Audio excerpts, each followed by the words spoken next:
নমস্কার, welcome back to my channel Kokkalis cookbook. চলে এসেছি আজকে শর্ট পুঁটি মাছের ঝাল নিয়ে। এটা একটা বড় সাইজের শর্ট পুঁটি মাছকে টুকরো করে কেটে রাখা আছে। মুড়োটা আমি করব না, আপনাদের বোঝানোর জন্য নিয়েছি। সঙ্গে লাগছে পেঁয়াজ, টমেটো, একটু ফোড়নের জন্য কালো জিরে, সর্ষে পোস্ত, আর এখানে ধনে পাতা নিয়ে নিয়েছি। আর নুন হলুদ তো পরিমাণ মতন লাগবেই। প্রথমে একটা মিক্সার বাটিতে এই সর্ষে পোস্তটা নিয়ে এর সাথে দুটো কাঁচা লঙ্কা আর একটু জল দিয়ে পেস্টটা তৈরি করে নিই। পেস্টটা তৈরি হয়ে গেছে। এবার মাছগুলোকে নুন হলুদ মাখিয়ে ভেজে নেব।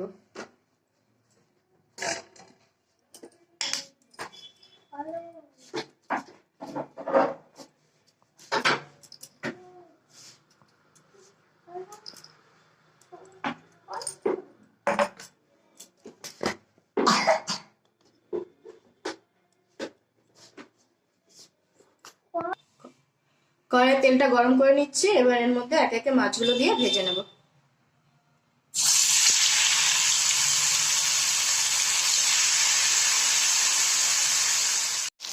পরের খোলার মাছটাও ভাজা হয়ে গেছে।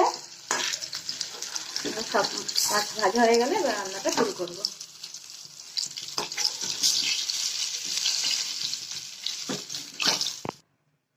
ওই তেলের মধ্যে একটা শুকনো লঙ্কা ভেঙে দিয়ে দেবো, আর একটু দিয়ে দেবো কালো জিরে।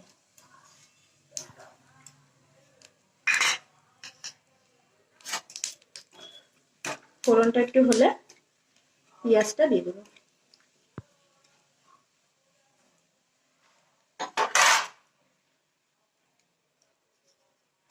এবার এর মধ্যে দিয়ে দেবো পেঁয়াজ। পেঁয়াজটা একটু ভাজা ভাজা হোক।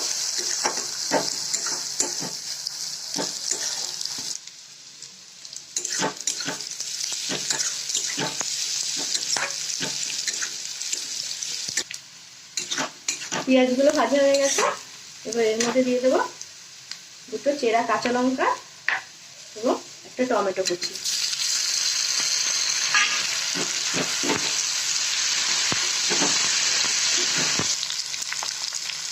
দিয়ে দেবো স্বাদ অনুযায়ী নুন,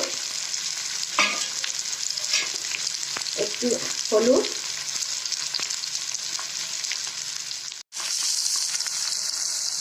দিয়ে দেবো একটু লাল লঙ্কার গুঁড়ো। এটা ঝাল হবে না, এটা জাস্ট রঙের জন্য।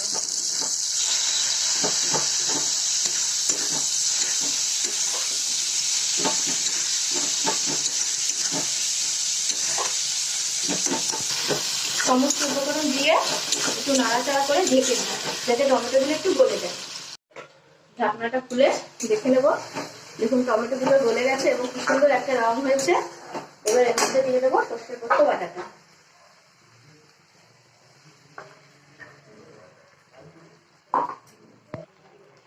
মিক্সারের বাটিটা ধুয়ে একটু জল দিয়ে দিলাম।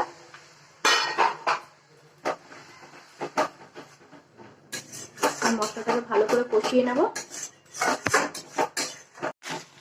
মশলাটা কষানো হয়ে গেছে। এবার এর মধ্যে আমি দিয়ে দেবো একটু জল।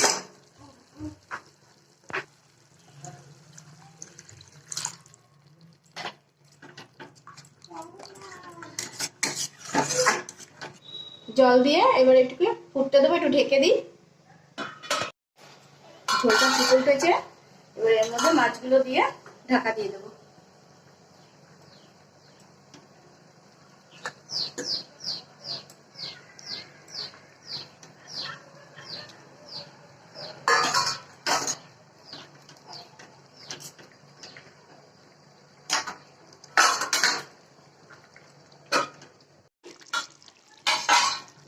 মাছটা হয়ে গেছে।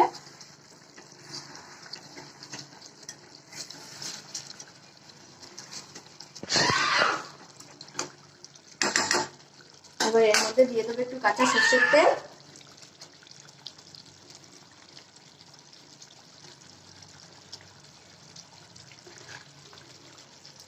আর উপর থেকে দিয়ে দেবো একটু ধনে পাতা।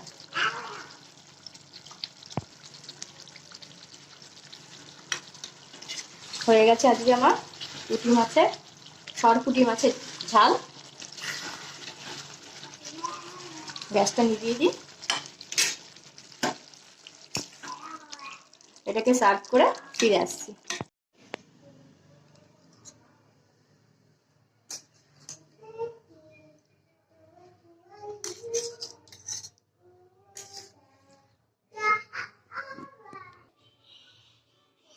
রেসিপিটি আমার তৈরি হয়ে গেছে, সরপুঁটি মাছের ঝাল।